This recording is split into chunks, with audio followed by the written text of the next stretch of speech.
Hi everyone, welcome back to the chat with Selassie.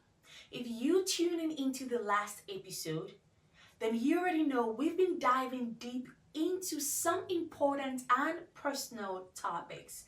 Today, we are continuing that conversation with Candice Daniels, who previously opened up about growing up with separated parents. This time, she shares even more about the choices of some family members and how her father's unwavering support and affirmations played a crucial role in shaping her perspective on love, resilience, and self worth. Together, we explored how she chose a different path for herself, breaking the cycle and finding strength in her story. I'm excited to continue this journey with you all. Let's get started.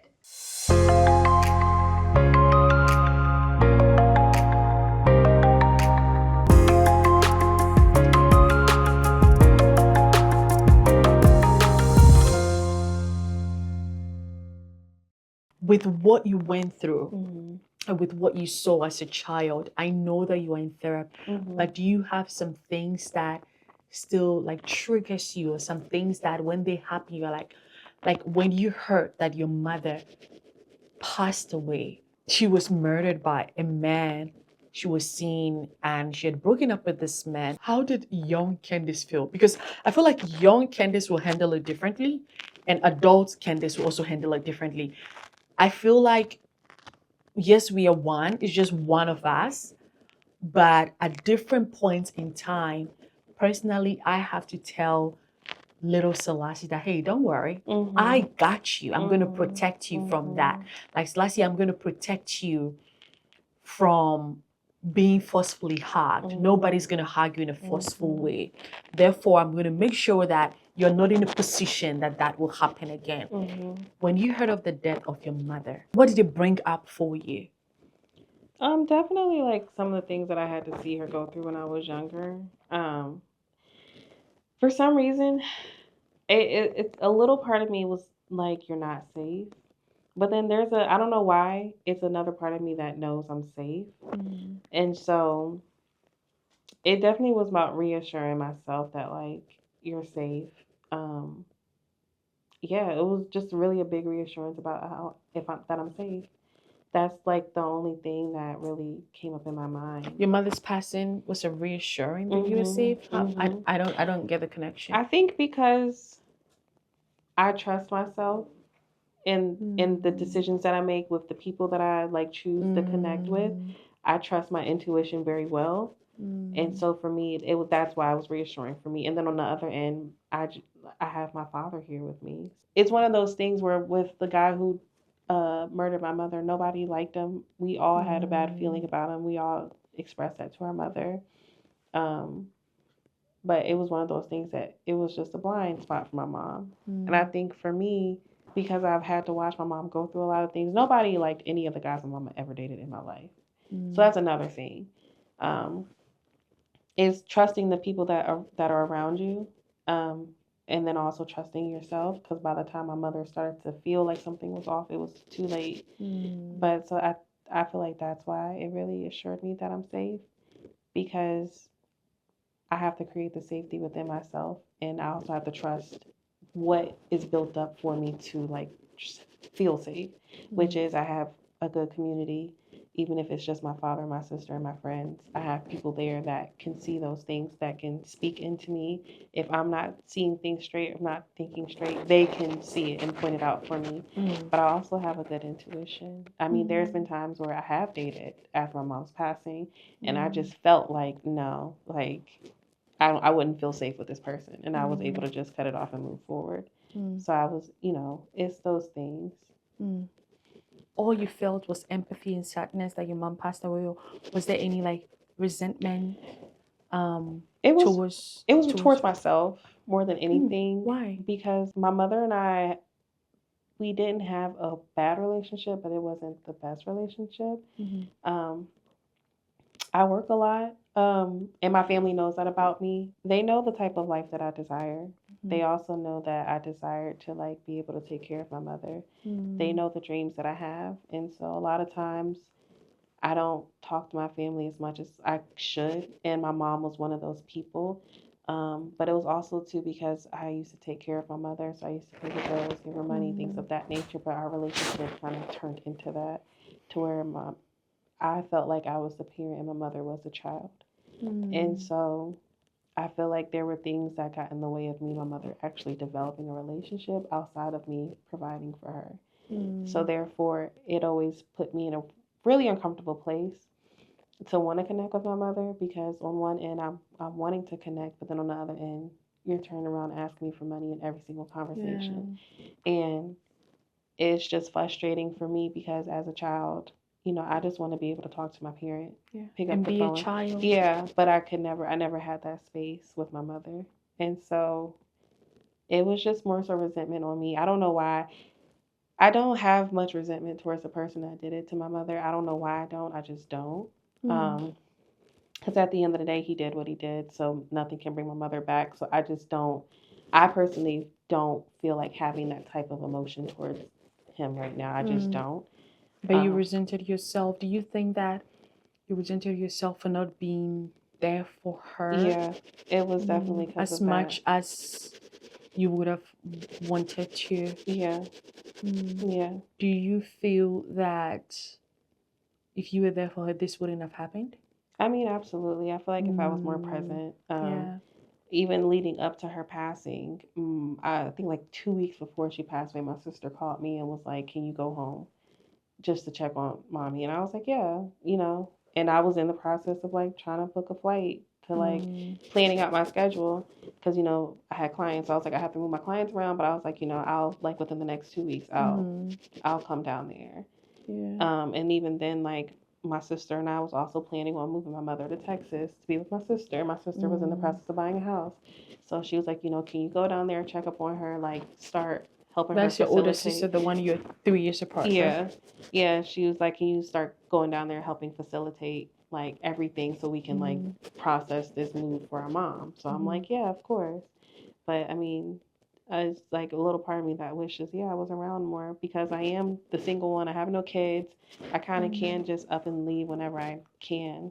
So it's like if I would have known, of course, I could have showed up or came home more. Mm. Mm. I sometimes feel that I was in school when my mother passed away, and I grew up in a very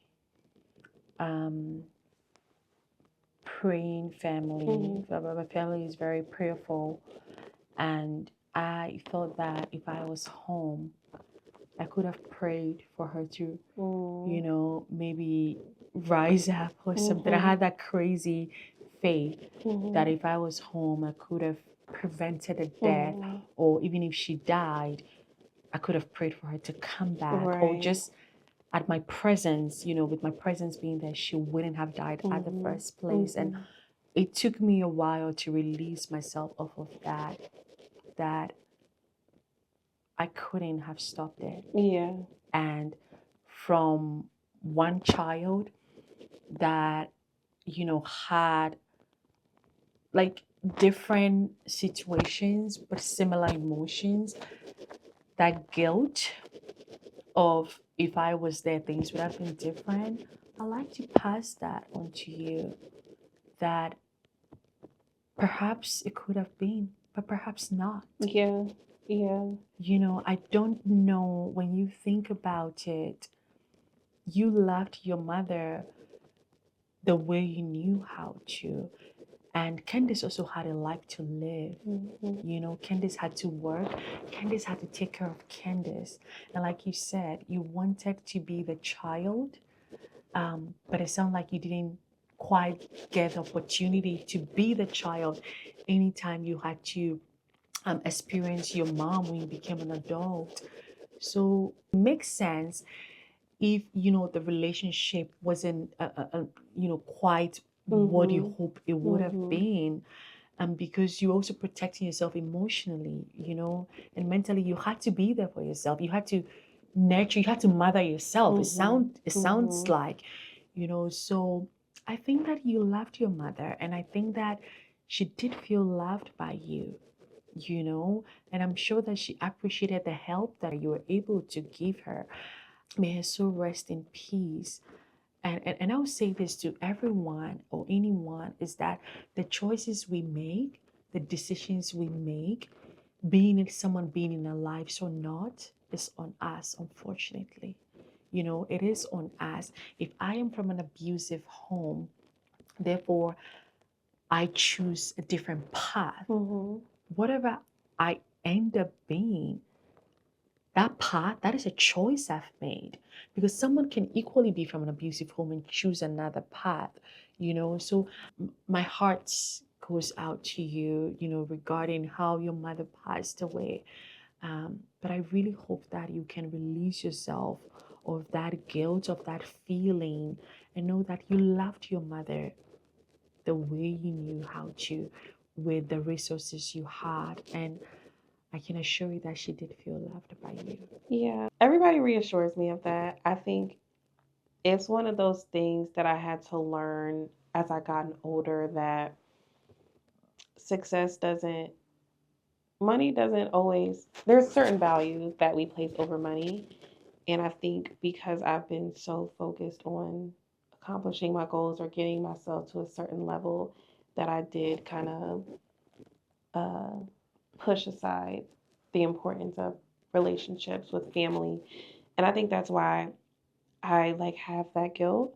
But at the same time, actively work through it, because one thing I know my mother would always tell me is how proud of me she was. She would always brag about me and everything that I've done. And so I know that it wasn't in vain, because my mother always knew my intentions as well. She always knew that, I I would always want to give back to her. I would always want to help her, So it's one of those things where I spent my whole 20s working. So anybody who knows me, like my best friend back at home, she could tell you, like, all throughout college, all I did was work. I worked 2 jobs. I didn't party. I didn't do anything. I just worked. Oh. Yeah, I was just head down. I was just focused. And me and my best friend talk about it a lot, because she's just like, you know, you would think that you were a single mom of 2 kids the way you were working in college. And she was just like, and it's amazing to me how, like, you pushed everything out just to focus on it. And for me to be 31, like, divorced, lost my mom, like, it kind of feels like all of that stuff was for nothing. And so me and her talk about it in the sense of, like, I had to learn that I can still accomplish my goals, have the life that I want, without sacrificing what's more important to me. So it's one of those things where I've had to really, like, put in perspective, like, what's important to me. Or just having a good balance. Yeah. And also the path that you're choosing to get there. It doesn't have to be like this one way. You can have a balanced life. You can have good relationships and still accomplish your goals. So. And why were you working so much in college? What was driving you at that time? Honestly, the fact that I even got to college. In high school, I just did not care. Like, I just did not care about school. I barely went, if I'm being honest. I mean, it's a miracle that I graduated high school. It really is, because I just did not go to school. I did not like school. And why didn't you like school? I don't know. I just never liked it. I think I told my dad, I feel like what messed it up for me was going to public school, because I used to go to a private school growing up. Oh, you used to go to private school, and then you switched to public school. Switched to public, and then I just did not like school from there on, because I feel like the focus was different in public school than it was in private school.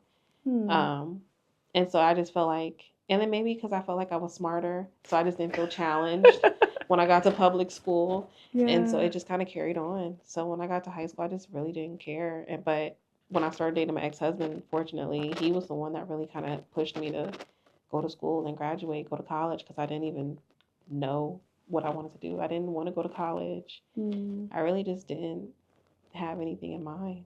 So when I graduated and actually got to college, I don't know, it was like this switch went off of me, where it's just like, I am so grateful to be here. I never expected to be here, so I'm going to do everything I can to like do good. So I made like A's and B's all throughout college. And when it came down to working, I also realized how expensive I was. Like, I like my hair done. I like my nails done. My parents, they weren't rich, so My dad, he's the type of parent, he'll provide what you need, not what you want. Mm-hmm. So the only thing my dad will pay for is me to get my hair done. But everything else, he's like, that's you. Mm. So for me, I'm like, well, I like to go shopping. I like these things. So I just work. Work. Yeah. But that was kind of like my main motivation, which is just like the life that I wanted. Mm. And also to just being aware of the fact that, like, you know, I don't have those type of parents where I can just call, hey, send me $100. I didn't have that. Mm. So it was kind of like one of those things where it's like, I got to provide for myself. So that's probably partially the reason why I worked. I didn't have to work that hard, but I don't know. I guess I just took it overboard and just did it. Wow. I talk to my friends sometimes and I'm like, I don't think that there is anyone on this earth without trauma.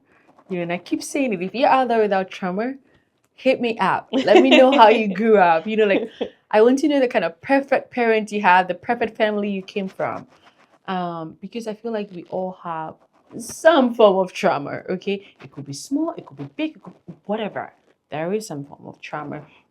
And it sounds like you're very aware of the traumatic experiences you had, and you've actually made a decision to work on those trauma, right? Talking about like your romantic relationship, do you think that your upbringing and the things you saw and the people you were around, do you think that that has influenced your romantic relationship in any way? Oh yeah. I've been told I'm very mean. I'm very. Are you mean? I can be. You I can't can be be. mean? I think I put people through hurdles to try to get close to me, which isn't healthy. But I do think I do know that I've developed a lot of unhealthy habits to, like, for people to try to really connect with me romantically. So yeah, it definitely. I feel like I've been working on. I've gotten a lot better, but What are some of the things that you used to do that would for people to get close to you romantically? I just would ignore them until they would, like, actively reach out. Like they have to go above and beyond. Yeah, they have to go above and beyond and jump up and down, everything, go through all the hoops. They constantly have to tell me how much they like me, just things like that, or I don't know, I'll just be rude. They'll say something, and I'm like, whatever, I don't care. Like, just small stuff like that, just to push and challenge them to see, like, if you are willing to even put in the go above and beyond to try to get the bare minimum from me. Do you think a part of that was also power? Yeah, the power power. thing, Yeah. because you saw Yeah. your mother, you know, being taken advantage of. Yeah. So you wanted to, you know, let people know, know that, oh no, I am this or I am not that. Do you think that? Oh yeah, it definitely was a power play. So a lot of it was based off of me inserting, like, my power and my dominance to let them know, like, you will never dominate me. And so it was like a lot of those unhealthy patterns and habits that I had to learn.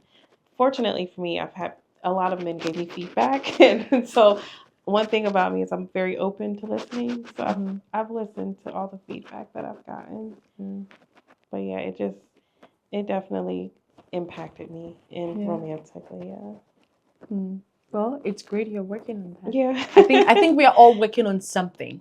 You know, I don't think that the self-work is ever a done deal.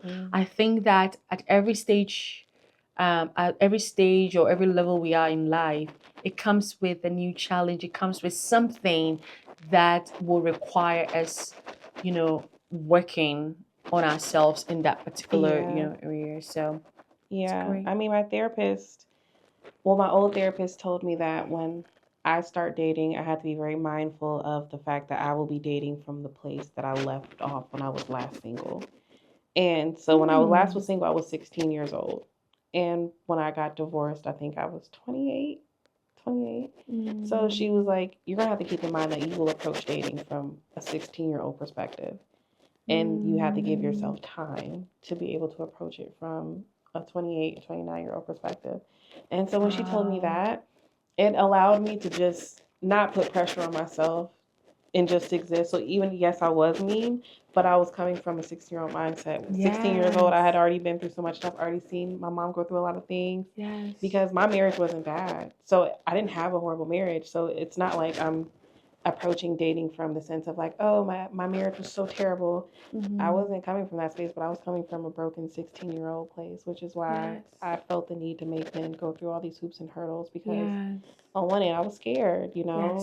The last time I was single, I was a teenager. I'm an adult, and dating is so different. It's so different. You have to actually care about certain things compared to when you're 16. It's like, I like you, you like me, let's get together. Like, it's not that simple. And so it was a lot of those things that I had to like navigate and work through. So when I like had that in perspective, it allowed me to date and just be and learn. So like my first year of dating post-marriage, post-divorce, I just was learning. That's all I was doing. I was allowing myself to just exist and learn because I knew I needed to get acclimated to dating as an adult, as a woman. So, you know, that is so true. That is so true, Candice, because I go back to the dating scene. I think it's been 2 years now. And so from what your therapist told you, I was dating from 22 or 23 years old because I didn't date for 8 years. After college, when I broke up in college, I didn't date. I just, for some reason, I just wasn't interested. I didn't deal with grief properly when my mother passed away, so I realized I needed to deal with that. There were just too many things. And also, like, I was very career focused, like filmmaking, acting, so I just didn't have the space for it, you know. And then 2 years ago, I'm like, okay, I'm at a place in my life where I feel comfortable and I desire partnership. You know, I think that's when I started opening up myself because there was first a desire, then I started opening up myself to it. And dating is so different. And I realized that's so true because I approached it from the last time I dated. I came into it with the same mindset, but dating is different now. It's different from 8 years ago or 10 years ago. It's so different now. So I like that we have to treat ourselves with so much patience and empathy and kindness and grace as well to be able to learn the new dynamics of dating, you know. And also explore yourself in where you're at to know what you want. And also trust that it'll change. I mean, when I first started dating, I wanted one thing, and now I'm 30, about to be 31, and I'm like, some of that stuff don't even matter to me anymore. Like, this is what I care about now. So like allowing yourself to like give yourself grace and evolve with yourself as you change and learn and grow. Wow, I love that. I will not forget that. Can you repeat that statement your therapist told you again? When you start dating, you will always date from the age you left off at. That is powerful. I will carry that. It stuck with me forever. I don't even see her no more, but that's the one thing I've gotten from her. That is powerful. Now let's move to something fun. I remember when we were on a lunch break, you were telling me something interesting. You said you used to be a tomboy. Wait, for how long? I feel like my whole life. It wasn't until maybe like, I would say like 14. That's when I wanted to start to be like more girly. So wait, how did you become a tomboy? Because you grew up with a sister and a mother. So how did you live a life of a tomboy, and what caused you to change to be more girly? I just feel like me as a person, I don't really care about a lot of stuff. Like, so as a kid, I really did not care about getting cute. I hated wearing dresses. I hated wearing skirts. I hated all of that. I never cared about how my hair looked. I just didn't care. So I just would wear whatever. But my dad and my mom will always be like, Candice, you cannot walk out the house like that. So like my dad, he's the reason I feel, my dad and my mom and all three of them, they're the reason why I actually care about my hair now. Because my dad, if my hair looked crazy, he was booking me a hair appointment to get my hair done because he's like, you are not looking like that, and you're my daughter. So I was like, okay. And my mom was like that too. And thankfully, my sister did hair. So anytime my hair was looking crazy, she like, girl, let me do your hair. But I don't know. I just never cared about how I looked, like your outer appearance. I just never cared. And that's why I was a tomboy, because I just didn't care. I would just be outside playing. Like, I just didn't care about none of that stuff. But what made me want to do it is, one, I mean, you start to like boys, and then I kept hearing like how mean I was and how like rough I was and boyish. So I'm just like, okay, well, let me try to look cute. And so I think I was just able to explore a little bit more. But also too, I think friends, like one of my best friends at the time, she was super girly, super cute, and we got close. We met in fourth grade, and so like by the time eighth grade, she I guess she was able to work on me. You know what I mean? I was around her family. They were all super girly, and being that I had been around them for so long, I guess it just rubbed off on me. And so after like maybe 14, that's when I was like, I think I'm going to start like putting more attention to how I dress and how I look, and so I started doing it a little bit more then. So were you wearing a lot of like baggy clothes, like boyish clothes, and then you when you change into being more girly, you started wearing more like dresses and skirts? Yeah. Well, no, I just started to wear like dresses and skirts in my late 20s, like 28. But I would do it every now and then. Like I'll buy a dress, I'll wear it. But I would just, wear more girly stuff, more just be more girly in a sense. But I would wear baggy clothes, but it was just always like jeans and t-shirts. Yeah. It wasn't like super baggy, but it was just basic like jeans, t-shirts, sneakers. That's it. Yeah. Nothing special. But when I started to get older, I started, put more jewelry on, get my nails done more, do a little bit of makeup, what I could at the age, and just really like start to wear like cute little outfits and stuff. Yeah. I could not imagine you being a tomboy. I know a lot of people say that. They're like, it's hard to believe, but yeah. I just never cared about none of that stuff. So. And then you also did say when we were on lunch, you said you used to be bigger. Yeah. And I cannot see that either. Yeah. It was I think it was really just the birth control I was on, but like in high school, from like high school all the way out to like my last year in college, I was just overweight. I was like almost 200 pounds. I think I was like 198. What made me really like start to lose weight was I went to my gynecologist for a checkup, and she was like, she was like, told me that I was a pre-diabetic. And at the time I was like 19. And so that just scared me to where I was just like, I'm too young to have diabetes. And so I just started slowly by like eating healthier. I was in college still, but I had just moved out from only living on campus to getting my own apartment. So I just started like cooking at home, just like monitoring my diet, things of that nature. And then slowly got into working out. And then by then I had moved here. So here in Georgia, the access to like fresh fruits and farmers markets is just a lot more than in Virginia. And so once I kind of got into like the health community here, I just was able to just drop all the weight. But it was really mostly through like me dieting. I did yoga and I just lost all the weight. But I was like super skinny. So these past couple of years I have been focusing on gaining it back, but Yeah. Wow. These are two things I cannot like just see you. Yeah. See you When I show people pictures, I think I actually have one. A couple, because my best friend's birthday just passed and we were digging through old photos. Yeah. But yeah, like that's me in the pink. That's you? Yeah. You look completely different. No, but look, you were so pretty. You're still very pretty, but you were so pretty though. Yeah. Wow. Oh wow, this is beautiful.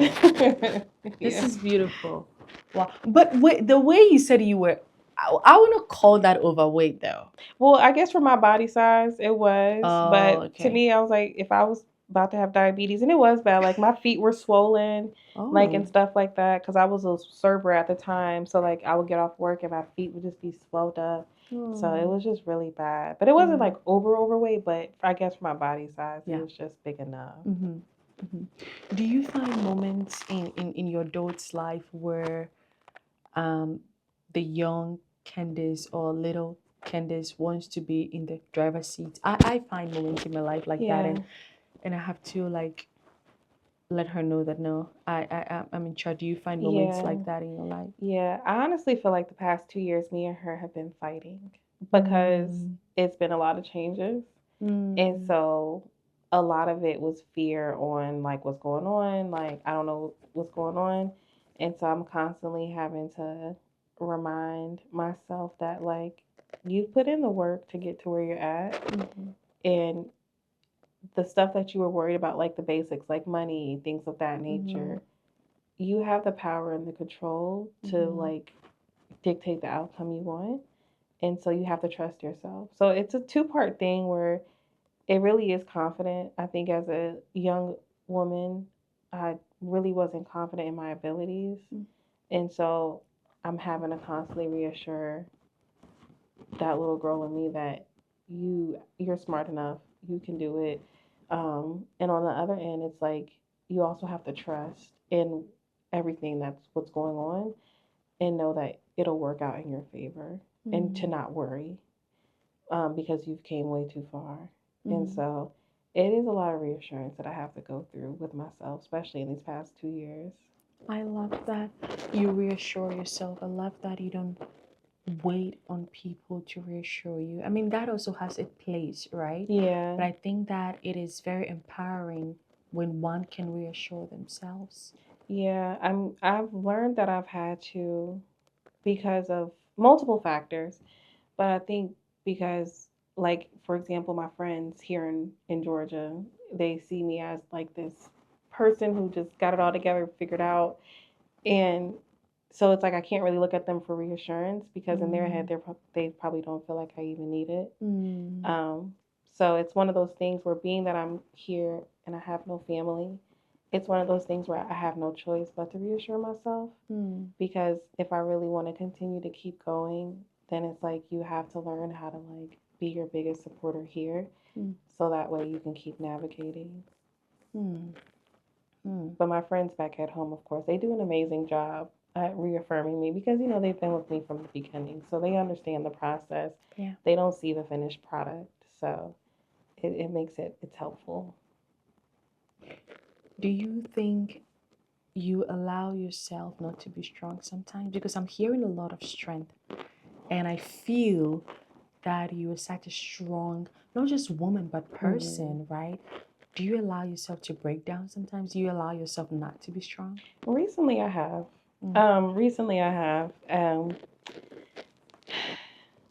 I hate talking about it.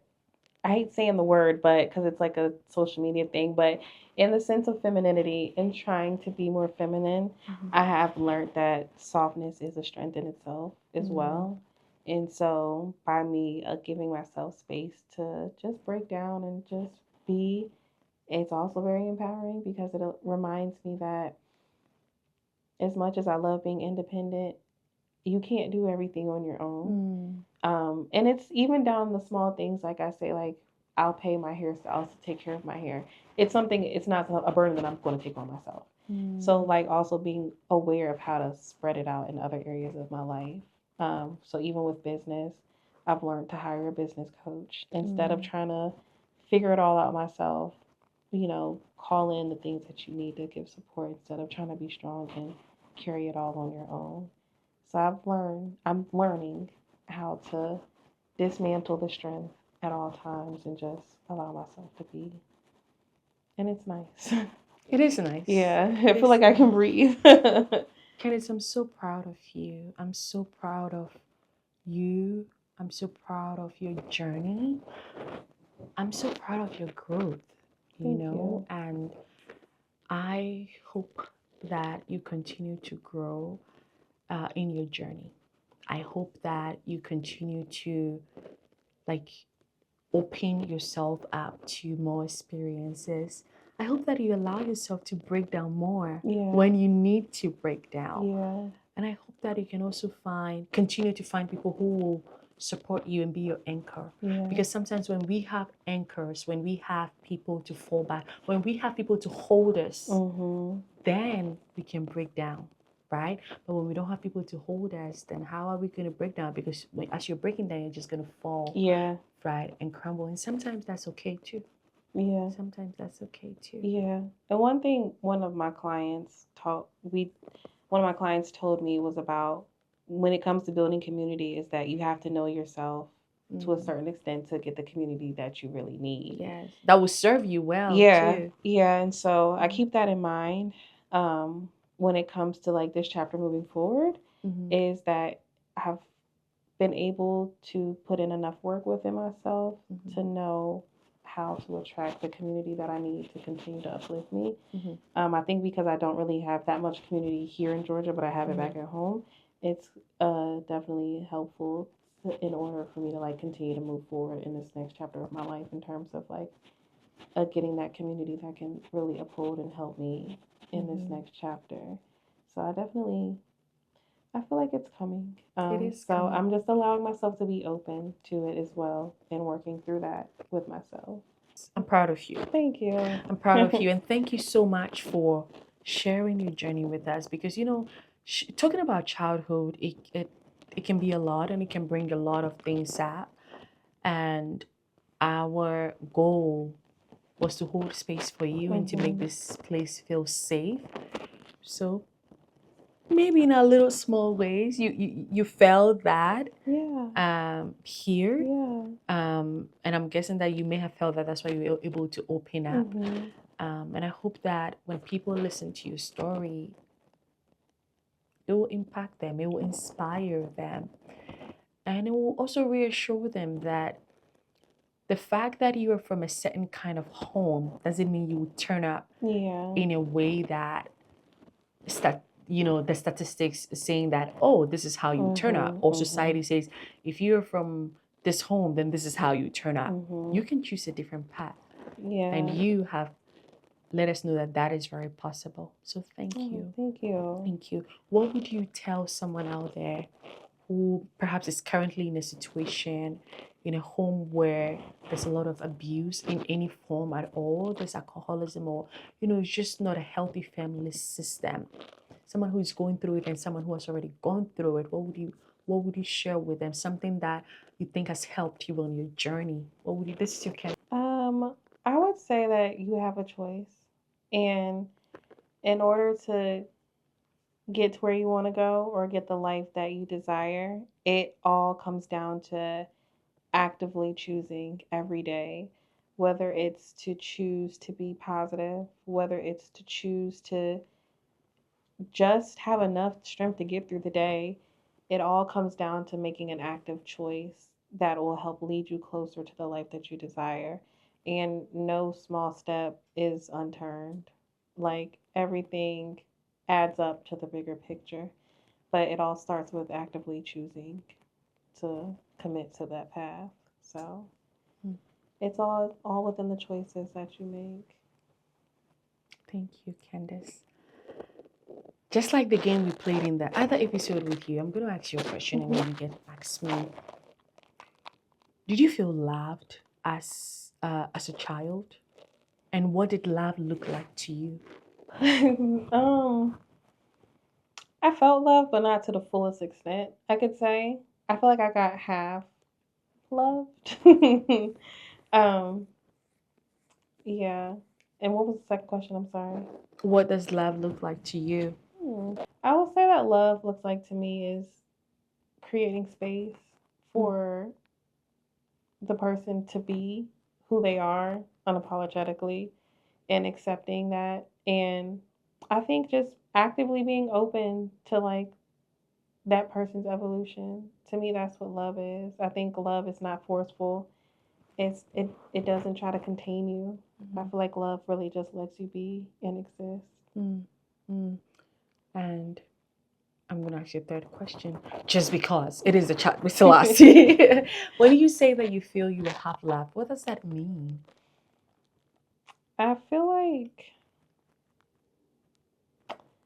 I was loved in a way that made people comfortable. But if I challenged them or made them uncomfortable, the love that I got was altered in a sense. I feel like, and it's something that I would like talk to my therapist about too when it comes to building relationships, friendships, or whatever. Yeah. But it feels like I have to be a half version of myself to get some sort of love, that I can't be the full version of myself to get fully loved. So it always feels like I have to dim myself down a bit to receive any sort of love. So yeah, I would say that's in my brain when I say like half love, that's how it felt. I can never be 100% me because I was always labeled as the smart kid. So it's like, you think you know everything or whatever. It was always something that would show up. So it felt like I always had to like shove a part of me away. Yeah.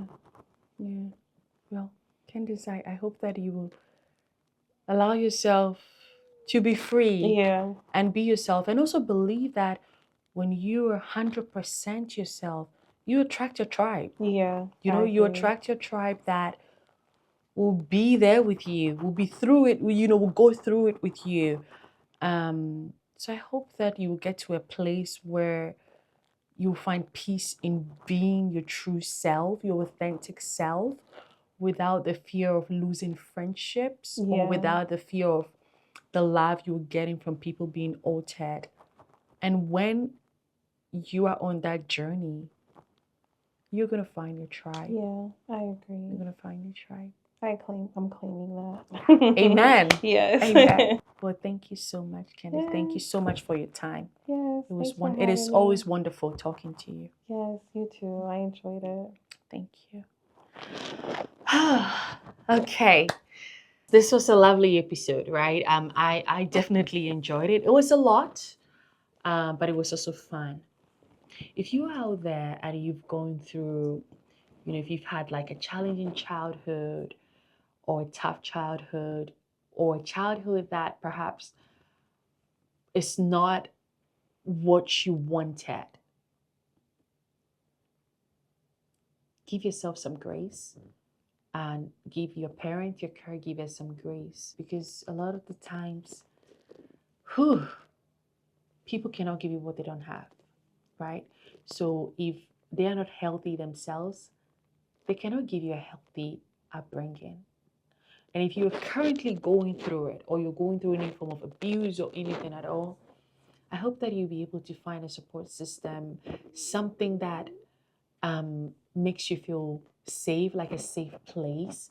It could be internal, or if it's something that is between life or death, then call the proper channels, right? You can report to the police or something if you feel like your life is at risk. But if it's more internal, or if you're seeing a loved one going through abuse or something very challenging, well, I am a person of faith, and my faith is, I believe in God. So I'll say, of course, pray for them, but love them as much as you can. But in the process of loving them, don't forget yourself. Don't forget to love on you. Don't forget to be there for you mentally and emotionally, because you're going to need it. You're going to need it. And if you're in a place in life where you can afford therapy, I urge you to try it. Try it with such an open mind and an open heart. And allow yourself to do the self-work. Allow yourself to heal, to start the healing journey. And when you do, you're going to experience life differently. Because I did. I think therapy is such a beautiful gift. If you can give it to yourself, and therapy is not just about talking to someone. Therapy can also be reading. Therapy can also be journaling. So whatever you can afford where you are, there is always something. There is always something we can do about our situations. One big take for me today was choices. That in life, we all have choices. No matter what you went through, no matter what you are going through, you can decide to choose differently. And I hope you do that. This is the Chat with Selassie, and I am Selassie. Well, if you enjoy our content, if you enjoy the kind of things we talk about, we would love for you to be a part of this family. If that is the case, go ahead and subscribe. After subscribing, hit the notification button, which is the bell, I think, to make sure that every video we upload, you're not missing any and you are catching it all. And this is not a monologue, this is a dialogue. Not only do I want to dialogue with my guest, but I also want to dialogue with you, my wonderful audience out there. I want you to be able to, I want you to comment, tell me something. How has this episode resonated with you? What was your aha moment? What did you get out of this episode? I would love to know that. So perhaps you could leave me a comment or two. Yeah, I'm out. Mwah.